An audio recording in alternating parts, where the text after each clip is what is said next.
Praise the Lord, जय मसीह की। आज एक और सीरीज है स्वीटी की, उसमें हम एक और वचन से सीखने वाले हैं अपने जीवन को बाइबल के अकॉर्डिंग मसीह के तरीके से कैसे जीना है, कैसे संतुलन बैठाना है जीवन के हर क्षेत्र में। आमीन। आइए हमारा जो की वर्ड्स है उस पे मनन करते हैं। हमारा आज का की वर्ड्स है लूका, उसका 14वां अध्याय, उसका 28 से लेके 33 तक वचन। वहां पर यीशु ने इस बात का जिक्र किया है, ऐसे व्यक्ति का जिक्र है जो घर बनाना चाहता हो। तो वहां पर ऐसा लिखा है कि तुम में से ऐसा कौन है जो गढ़ बनाना चाहता हो और बैठकर पहले खर्च ना जोड़ ले कि पूरा करने की बिसात मेरे पास है कि नहीं। इस वचन से आज हम सीखेंगे कि हमें अपनी लाइफ के हर क्षेत्र में कैसे बैलेंस रखना है। घर बनाना है तो यीशु कह रहे हैं कि पहले बैठ के खर्च जोड़ लो। बाइबल हमको एक सिस्टमैटिक वे में बैलेंस लाइफ जीना सिखाती है।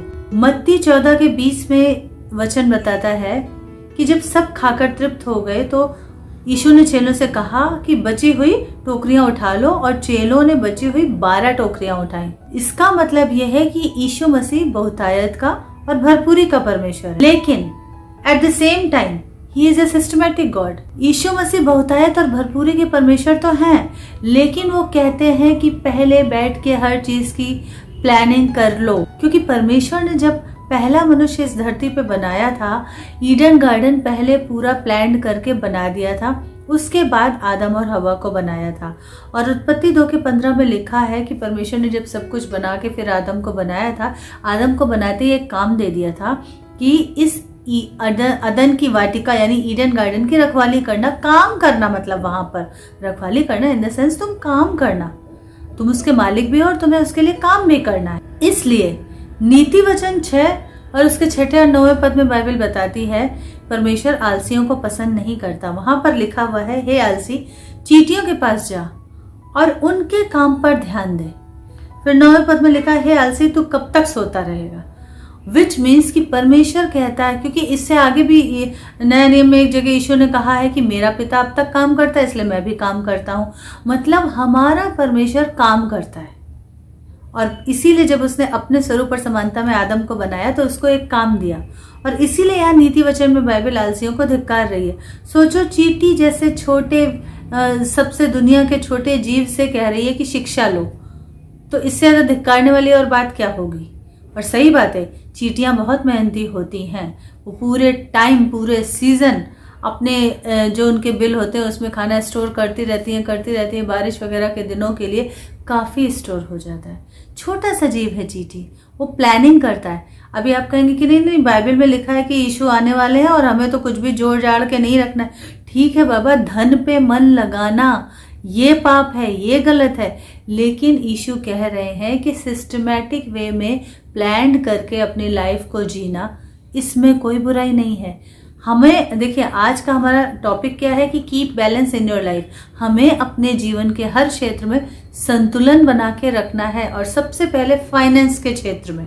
उसके लिए हमें काम करना है, आलसी बन के नहीं बैठे रहना है, मांगते नहीं रहना है लोगों से, काम करना है, बैलेंस बना के रखना है। सेविंग्स करना हमें बाइबल सिखाती, सेविंग करके रखनी है।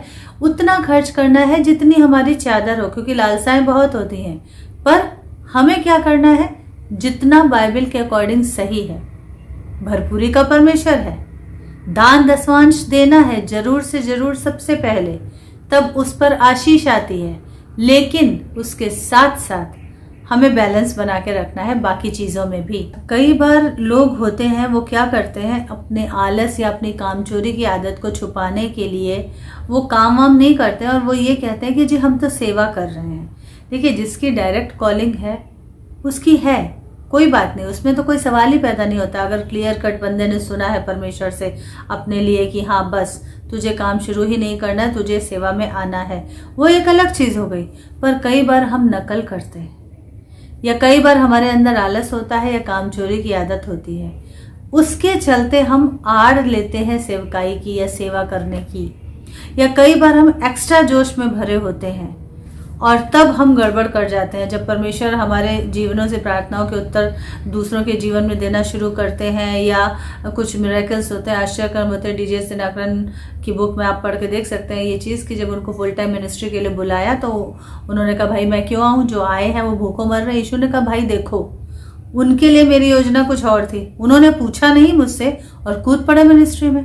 तो जिनको मैंने बुलाया नहीं उनकी गवाही या जवाबदेही मेरी कैसे बनती है? बात सही है। काम करने और परमेश्वर को समय देने के बीच में बैलेंस बिठाना है, ये सबसे इम्पोर्टेंट बात है। डीजे दिनाकरन के एक मित्र थे, व्यापारी मित्र थे, जिनको परमेश्वर ने बहुत आशीष दी थी, उद्धार पाए हुए थे। और जब एक बार उस शहर में जहाँ वो थे दिनाकरन गए प्रेयर मीटिंग के लिए, तो उनके घर में रुके तो वो देखते थे कि मेरा ये जो दोस्त है ये सुबह निकलता है काम पे और देर रात तक थक के आता है और फिर सो जाता है। मतलब उनको प्रभु के लिए समय नहीं था। और जब 2-4 दिन के क्रूसेड के लिए दिनाकरन वहाँ पर थे तो एक दिन उनके उस मित्र ने कहा कि दिनाकरन तुम जरा प्रभु के बहुत ज़्यादा करीब हो, तो मेरे लिए पूछना प्रभु क्या कहते हैं मेरे बारे में। तो जब दिनाकरन ने उनके लिए प्रार्थना करी और यीशु से कहा तो यीशु ने कहा कि बेटा मैंने अपने इस बेटे को बढ़ाया था और आशीषित किया था इसलिए ताकि ये बहुतायत से मेरे नाम और मेरे काम को आगे बढ़ाएगा। पर ये इसके बिजनेस को आशीष दी थी, पर ये इतना ज़्यादा बिजनेस में डूब गया कि इसके पास अब मेरे लिए समय ही नहीं बचा है। अब मैं रास्ता देखता हूँ कि कब ये मेरा बच्चा आएगा, मेरे से बात करेगा। इसके पास पहले की तरह मुझसे बात करने के लिए समय ही नहीं बचा है। तो कई बार जब मिनिस्ट्री बढ़ जाती है उस वक्त भी हमें इस बात का ध्यान रखना है, सेवकाई के दौरान भी, कि हमें वैसे ही जैसे हम शुरुआती दिनों में अपने परमेश्वर के साथ समय बिताया करते थे, वही समय, वही इम्पोर्टेंस हमें आज भी समय को देनी है। हमें बैलेंस बनाना है। ठीक उसी तरह से जब परमेश्वर हमें ऊंचे पदमान ओहदे पे ले जाता है, बिजनेस या व्यवसाय व्यापार बढ़ता है या हमारी नौकरी में मान प्रतिष्ठा या जिम्मेदारियां बढ़ती, हमको ये तय करना है कि वही जो हम समय निकाला करते थे अपने परमेश्वर के साथ ईडन गार्डन में आदम और हव्वा के साथ, दिन के ठंडे समय परमेश्वर गप्पे मारने आता था, उसको मनुष्य अपने बच्चे के साथ सहभागिता बहुत पसंद है। इसीलिए तो इंसान को बनाया था। क्यों बनाया था? अपने साथ सहभागिता करने के लिए। प्रभु चाहता है कि बच्चे उससे बात करें, हम इंसान उससे बातचीत करें, कम्युनिकेट करें। हम अपनी लाइफ में इतना बिजी हैं कि अपने पिता परमेश्वर को, अपने यीशु को भूल बैठे हैं। टाइम नहीं है। हमें बैलेंस बनाना है। आलसी भी नहीं बनना है, काम भी करना है, लेकिन बैलेंस बना के रखना है। मेहनत लगती है। हर बार मैं ये बताती हूँ कि भाई मेहनत तो लगती है। जब आप 2 जिम्मेदारियां निभाओगे तो मेहनत तो लगेगी, लेकिन परमेश्वर की अगर यही मर्जी है तो करो तब तक, जब तक कि वो नहीं कहता कि काम छोड़ दो। बाइबल का इतिहास गवाह है कि परमेश्वर ने हमेशा काम करते हुए लोगों को ही बुलाया है, चाहे वो पतरस हो, चाहे वो पौलुस हो या जो कोई भी हो, सब काम करते थे, उनको ही बुलाया प्रभु ने पहले। बेनी हिन आज के संदर्भ में ले लीजिए, वो भी आइसक्रीम पार्लर में आइसक्रीम बेचते थे। जॉयस मैंने भी रेस्टोरेंट में काम किया हुआ है। मतलब कहने का ये है कि परमेश्वर ज़्यादातर काम करते हुए लोगों को उठाता है, अपनी सेवा के लिए लेकर आता है। डीजे दिनाकरन बैंक में जॉब करते थे। काम करने वालों से वो अपने काम लेता है और उनको सिखाता है कि कैसे दोनों चीज़ों के बीच में बैलेंस रखना है। एक बार हम लोग कहीं किसी जगह पोस्टिंग पे थे और वहाँ पे एक परमेश्वर के दास आए थे, बहुत अच्छे दास। तो उन्होंने जब वहाँ पे देखा, उस जगह में जवानों की एक बड़ी भीड़ थी जो पढ़ाई लिखाई में भी कुछ खास इंटरेस्टेड नहीं दिख रहे थे, जो कुछ काम धंधे भी नहीं करते थे, बस मिनिस्ट्री के नाम पे वो घूमते रहते थे इधर उधर। तो परमेश्वर के उस दास ने अपने वचन में अपनी गवाही अपने जीवन की बताई थी कि मैं जॉब करता था, साथ साथ में प्रभु की सेवा करता था, क्योंकि मेरे जीवन पे बुलाहट थी जो कि मैंने सुनी थी क्लियर। और परमेश्वर के ठहराए हुए समय में, यीशु के ठहराए हुए समय में एक टाइम ऐसा आया कि प्रभु ने मेरी सेवकाई को इतना बढ़ा दिया, एकदम से नहीं, धीरे धीरे इतना बढ़ा दिया कि फिर मुझे जॉब पे जाने के लिए टाइम नहीं मिलता था। और तब मैंने प्रभु की मर्जी से उस जॉब को छोड़ा। ये उन लोगों के लिए एक तरह से इनडायरेक्ट टीचिंग थी कि भाई आप एक दिन में कितनी आत्माएं जीत लेते हो, दिन भर मिनिस्ट्री के लिए कुछ नहीं करते हो। आपको इन चीज़ों का बहुत ध्यान रखना है, बहुत ही संतुलित जीवन जीना है, जीवन के छोटे छोटे पहलुओं पे भी बहुत गौर करना है। और यही हमारा वचन है, keep balance in your life. अपने जीवन में संतुलन रखिए, चीज़ों के विषय में, रिश्तों के विषय में, धन के विषय में, सेवकाई के विषय में, टाइम मैनेजमेंट के विषय में। जैसे फाइनेंस मैनेजमेंट वैसे टाइम मैनेजमेंट, ये पवित्र आत्मा सिखाता है, बाइबल हमें सिखाती है, यीशु सिखाते हैं हमको। देखिए, हमारे समाज में, एक तो मसीह समाज में जागृति की बहुत ज़रूरत है। शिक्षा के लिए लोगों को बहुत ज़्यादा अवेकनिंग की ज़रूरत है, क्योंकि बहुत से ऐसे होते हैं जो पहले जब उद्धार नहीं हुआ होता, उन्होंने अपने वो एजुकेशन का टाइम ख़राब कर दिया होता है, और फिर उसके बाद जब उद्धार होता है तो वो अपनी पढ़ाई की तरफ ध्यान नहीं देते। हालांकि आजकल तो मोड ऑफ एजुकेशन बहुत सारे हैं। तो हमें देखना यह है कि हमें हर वो काम करना है जिससे हमारे मसीह का नाम महिमा पाए। मैं 2 एग्जाम्पल बताती हूँ अपने लोगों के। एक तो मेरे हस्बैंड, आप जानते हैं कि वो छोटी उम्र में आ गए थे एयरफोर्स में। उसके बाद उन्होंने न केवल अपनी ग्रेजुएशन कंप्लीट करी, बल्कि 3 मास्टर डिग्रियां कंप्लीट करी जॉब करते हुए। वो एक जेंटाइल थे उस वक्त, बाद में उद्धार हुआ। हालांकि एक मास्टर डिग्री जब तक कंप्लीट हुई तब तक शादी हो चुकी थी, बेटे का आश्चर्य कम हो चुका था और उनका उद्धार हो चुका था। मतलब कहने का ये है कि हर वो काम जिससे मसीह के नाम को महिमा मिले, हमें करने में कभी पीछे नहीं हटना चाहिए। और हमें ये चीज़ें सीखने को मिलती हैं जिनके जीवन से, वहाँ से हमें सीख लेनी चाहिए। तो वो जब जेंटाइल थे उस वक्त भी वो कह सकते थे कि अरे मुझे तो गवर्नमेंट जॉब हो गया, अब मैं क्यों पढ़ाई लिखाई में ध्यान दूँ। नहीं, उन्होंने अपनी एजुकेशन, अपनी शिक्षा को वैल्यू दी। पॉल दिनाकरन चेन्नई यूनिवर्सिटी से MBA में PhD करने वाले गोल्ड मेडलिस्ट हैं। हमें शिक्षा को वैल्यू देनी है। मसीह समाज को ऊंचा उठना है तो हमें एजुकेशन के इम्पोर्टेंस को समझना पड़ेगा। मैं हमेशा बोलती हूँ, आपने जब उस समय टाइम था नहीं पढ़ा, कोई बात नहीं, पर अब आप पढ़ सकते हैं। अब आपका उद्धार हो गया, अब आपको वचन की समझ है, अब आपकी आंखें खुल चुकी हैं। अब आप वो करो जो मसीह के नाम को महिमा दिलाता है, वो काम करो। दूसरा एग्जाम्पल मेरे पापा का। मेरे ग्रैंडफादर ने, मेरे दादाजी ने मेरे पापा को घर से इसलिए निकाल दिया था क्योंकि वो 7 भाई बहन थे और वो अपने पापा सेकंड नंबर पे थे, बड़े बेटे थे, बड़े ताऊ जी थे, उसके बाद पापा थे। तो वो ये कहते थे अपने बड़े बेटों से कि बस हाई स्कूल पास कर लिया, 10th पास कर लिया, अब जाओ कमा के लाओ।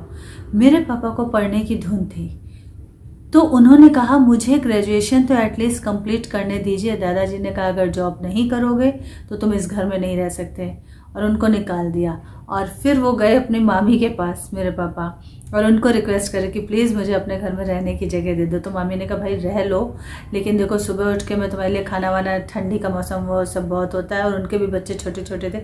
उन्होंने कहा उसकी जिम्मेदारी मैं नहीं लेती, अगर रात का बासी बचता है तो खा लेना, नहीं बचता तो ऐसे ही चले जाना बाबा, मैं वो जिम्मेदारी नहीं लूँगी। और भी जो भी शर्तें, तो अब जानते हैं जब आपको दूसरे के घर में रहना तो उसके हिसाब से रहना पड़ता है। उन्होंने कहा मुझे सब मंजूर है, बस आप मुझे रहने की जगह दीजिए। रात दिन मेहनत करते थे, जिसके घर में रह रहे हो वो अगर कुछ काम बताते तो आपको वो भी सुनना पड़ता है, करना पड़ता है। और मेरे पापा छोटे छोटे जॉब करते थे, पार्ट टाइम जॉब करते थे, ट्यूशन्स लेते थे, मामा के घर का काम करते थे, ताकि अपनी पढ़ाई और अपनी फीस के पैसे इकट्ठा कर सकें, खर्चा उठा सकें। और किसी तरह उन्होंने ग्रेजुएशन कंप्लीट करी। पहले एक गवर्नमेंट जॉब पकड़ी, स्टेट गवर्नमेंट की, फिर दूसरी गवर्नमेंट जॉब पकड़ी। इस तरीके से उनको धुन थी, लगन थी शिक्षा की, उनको प्यार था शिक्षा से। तो उन्होंने कहा मुझे ग्रेजुएट होना है, मैं हाई स्कूल होके ही जॉब नहीं पकड़ूंगा, कोई अच्छी जॉब नहीं मिलेगी हाई स्कूल होके।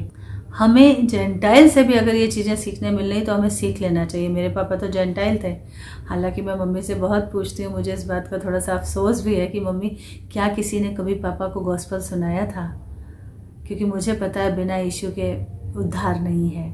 मम्मी कहती बेटा पता नहीं, मुझसे तो 4 साल तक साथ रहे, उसके बाद तो मौत ने छीन लिया, तो उन्होंने कभी यीशु का कोई जिक्र नहीं किया, तो मुझे नहीं मालूम। तो कभी कभी मुझे बड़ा अफसोस होता है इस बात का कि काश किसी ने गॉस्पेल सुनाया होता। पर बात यह है कि वो एक जेंटाइल होते हुए भी उनको एजुकेशन की इम्पोर्टेंस पता थी, उनको काम करने की वैल्यू पता थी। हम मसीही लोग क्या कर रहे हैं? हमारे पास तो वचन है, हम क्या अपने कामों से ऊंचा उठा रहे हैं अपने प्रभु को? कभी भी दूसरों की अंधी नकल नहीं करनी है।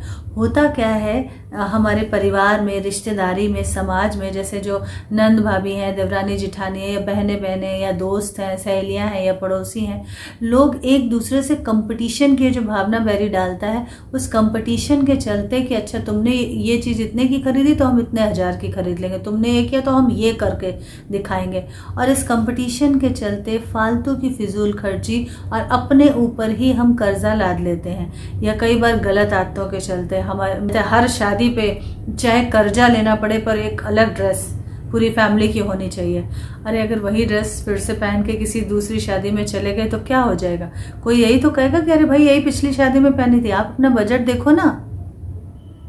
नहीं, लोन लेके कपड़े खरीदने हजारों हजारों के। मुझे समझ नहीं आता ये बैरी का कैसा घेरा है उनकी बुद्धि और उनकी समझ पे। हमें इन चीज़ों से बहुत सावधान रहना है, क्योंकि हम मसीह जगत की ज्योति हैं। हमारे पास बाइबल का प्रकाशन है, इसके लिए प्रभु का बहुत धन्यवाद हो। हमें किसी की भी अंधी नकल नहीं करनी है कि उन्होंने ये किया तो अब हम भी ये कर लें, उनने ये खरीदा तो अब हम भी ये खरीद लें।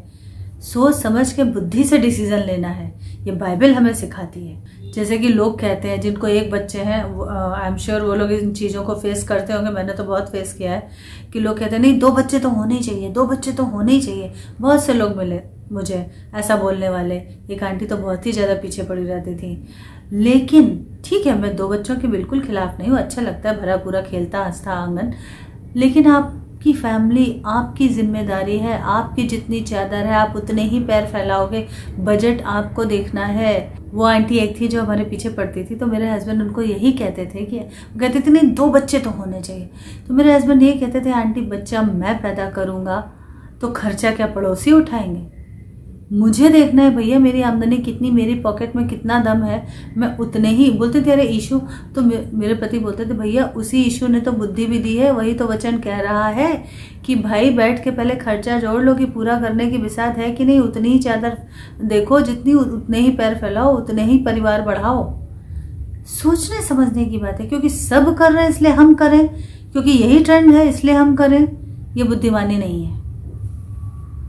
मैं फिर कहती हूँ मैं 2 बच्चों के खिलाफ नहीं हूँ, बिल्कुल नहीं हूँ। लेकिन अगर देखिए मेरा मानना यह है, अगर आपके पास करोड़ों में है तो आप लाखों में खर्च करिए, लाखों में है आप हज़ारों में खर्च करिए, कोई प्रॉब्लम नहीं है। लेकिन बैठ के खर्च जोड़ना, बजट बनाना, प्लानिंग करना, इसमें कोई बुराई नहीं है। हम बचपन से अपने बच्चों को क्या सिखाते हैं? हमें सिखाना चाहिए, अगर नहीं सिखाते हैं, बचत करना, फिजूल खर्ची ना करना, फालतू दिखावा ना करना, किसी की अंधी नकल ना करना, और ये सारी बातें कि भाई अपनी चीज़ों का ध्यान रखना। जैसे बच्चे जब घर से बाहर निकल के हॉस्टल वगैरह में जाते हैं, मेरा बेटा बता रहा था अपने किसी फ्रेंड का, किसी रूममेट का, कि उसने एक फ़ोन खो दिया, उसके पापा ने उससे बढ़िया महंगा वाला उसको ला के दे दिया।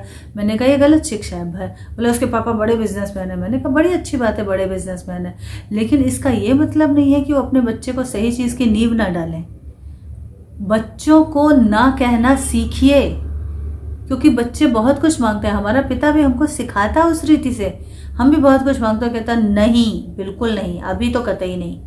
हमें भी उस तरीके से बच्चों को सिखाना है, क्योंकि बाइबल में लिखा है कि बच्चे को शिक्षा उस मार्ग की दे जिस पर उसे जीवन भर चलना है। लड़के को शिक्षा दे का मतलब सिर्फ लड़का नहीं, बेटियों को भी।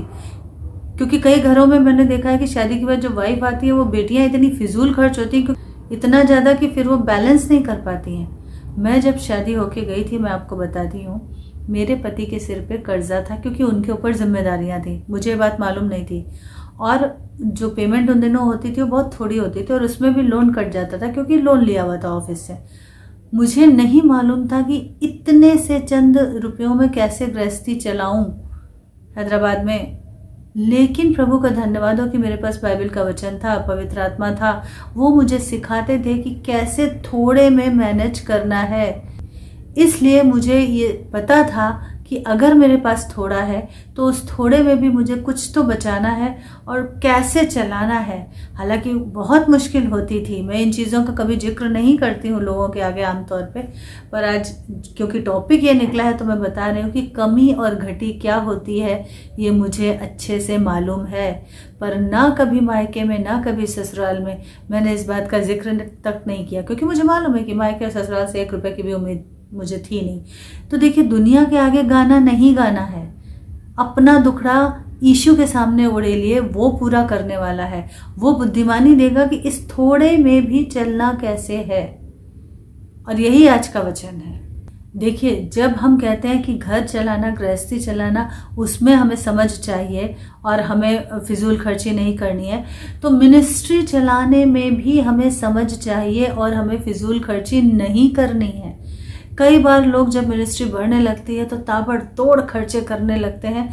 मैं कहती हूँ जितना ज़रूरी है सेवकाई के दौरान वही इंस्ट्रूमेंट खरीदो, उतना ही खर्च करो, क्योंकि दूसरे मिनिस्ट्री वाले ऐसे कर रहे हैं इसलिए हम भी ऐसे करेंगे।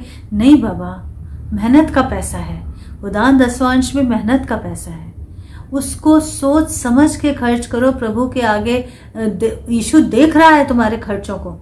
ये प्रभु के आगे हाजिर नाजिर जान के, उसको अपना हाजिर नाजिर जान के खर्च करो। वो देख रहा है, ये जान के खर्च करो, कसक के साथ खर्च करो। यूं ही मत उड़ा दो। मैं देखती हूँ 3-3, 4-4, 5-5 ऐसी लगा दिए, सब कर दिए। ठीक है, आपका अपना है, आप कर रहे हो, बहुत अच्छी बात है, लेकिन सोच समझ के। मिनिस्ट्री में भी वही फॉर्मूला अप्लाई करना है। फिजूल खर्ची यहाँ भी नहीं करनी है। एक बार कोई भाई थे, वो बता रहे थे कि मेरी शादी के समय मेरे पास बिल्कुल पैसे नहीं थे और फिर परमेश्वर ने लोगों को मनों को भरा, मैंने प्रार्थना करी और लोगों ने दान देना शुरू किया और बड़ी आलीशान शादी हुई। तो मैं ये सोच रही थी कि अरे बाबा, इसमें कौन सी गवाही है जो ये भाई दे रहे हैं? ये मसीह है, पर इनको ये समझ में नहीं आ रहा है कि बाइबल कहीं भी फिजूल खर्ची करना नहीं सिखाती। आलीशान शादी अच्छी बात है, लेकिन जब आपके पास नहीं है तो आप क्यों उड़ा रहे हो? जो लोगों ने दान दिया, प्रभु ने उनके मन को उभारा, उसमें से थोड़ी सेविंग्स रख लो। इसमें कोई बुराई नहीं है। फिजूल खर्ची यीशु को पसंद नहीं है। देखिए, अब यहाँ पे एक चीज़ ये भी आती है, कंजूसी और फिजूल खर्ची, इन दो चीज़ों के बीच में एक बारीक रेखा है।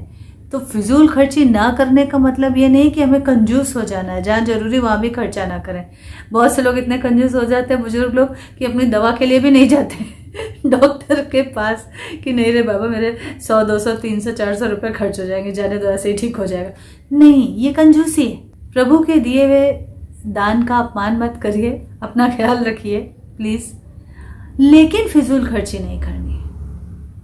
ये दोनों चीज़ों के बीच में हमें बैलेंस बिठाना है। कंजूस नहीं बनना है, लेकिन फिजूल खर्च भी नहीं बनना है। देखिए, नीति वचन 4 में लिखा है, सबसे अधिक रक्षा अपने मन की कर, क्योंकि जीवन का मूल स्रोत वही है।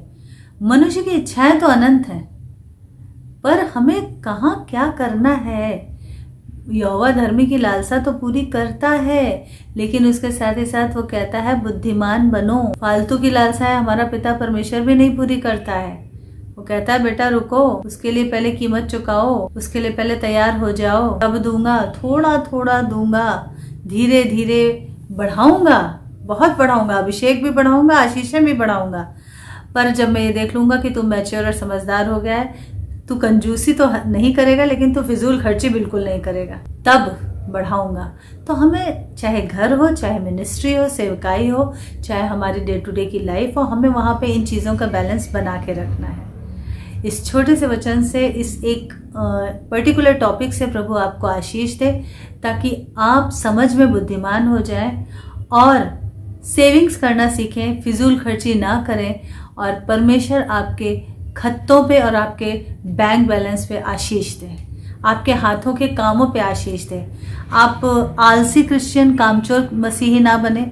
आप पढ़ाई को, एजुकेशन की इम्पोर्टेंस को समझें, आप काम करने के महत्व को समझें और प्रभु की मर्जी को जानें। आमीन। आइए दुआ करें। पिता यीशु के सामर्थ्यशाली नाम में प्रभु जी दुआ करते हैं, तेरे बच्चों के हाथों की कमाई पे आशीष दे परमेश्वर, बहुतायत से दे और उन्हें देना सिखा, दान दसवांश करना उन्हें सिखा परमेश्वर, जो तेरे भवन के लिए बीज बोते हैं परमेश्वर। तूने कहा है कि तू किसी का कर्जदार नहीं, तू उनको 1000 गुना आशीष देता है। बैरी तेरे बच्चों की आशीष चुराने ना पाए। हर एक अनावश्यक खर्चे को यीशु के नाम में तेरे बच्चों के जीवन से बांध देते हैं परमेश्वर। और प्रभु जी तेरी अभिषेक को और परमेश्वर तेरी बहुतायत की जो आशीषें उनको रिलीज करते हैं तेरे बच्चों के जीवन में। जिन जिन तक ये वचन पहुंच रहा है परमेश्वर, उनके फाइनेंस को ब्लेस करते हैं परमेश्वर। तेरा लहू लगाते हैं परमेश्वर। बैरी जहाँ तेरे लहू का बड़ा, बैरी उन आशीषों को छू भी नहीं सकता परमेश्वर। इसलिए प्रभु जी, न केवल इनके फाइनेंस को तूने ब्लेस किया, इनके स्टोर हाउस को, बल्कि इनके जीवन के हर एक क्षेत्र को ब्लेस किया परमेश्वर। बुद्धि से भरा है परमेश्वर, ताकि समझ बूझ के खर्च करने वाले बने, तेरे आत्मा के सिखाए चलने वाले बने पिता, यीशु मसीह के नाम में। आमीन और आमीन, आमीन। God bless you. Praise the Lord. हमें उम्मीद है कि आपको हमारे वीडियोस पसंद आ रहे होंगे और आप बहुत कुछ सीख रहे होंगे। उनसे मसीह में बढ़ने में, बाइबल के वचनों को समझने में आपको मदद मिल रही होगी। तो फिर देर किस बात की, जल्दी से हमारे YouTube channel life in Christ को सब्सक्राइब कीजिए और साथ ही साथ बेल आइकन भी दबा दीजिए, ताकि हमारे लेटेस्ट वीडियोस के अपडेट्स आपको मिलते रहें और आप हमारा कोई भी वीडियो मिस ना करें। और हाँ, दूसरों के साथ ज़रूर शेयर कीजिए, ताकि वो लोग भी बाइबल के वचन की समझ में और यीशु के साथ अपने मजबूत रिश्ते में आगे बढ़ सके, उन्हें भी यीशु के आने के दिन के लिए तैयार होने में मदद मिल सके, और बहुत से ऐसे लोग जो नहीं जानते मसीहा को, वो जान सके अपने सच्चे परमेश्वर और ज़िंदा खुदा को। और साथ ही साथ हमारा जो फेसबुक पेज है वॉल ऑफ फायर, उसको भी ज़रूर से फॉलो कीजिए और ज्वाइन कीजिए। Thank you and God bless you.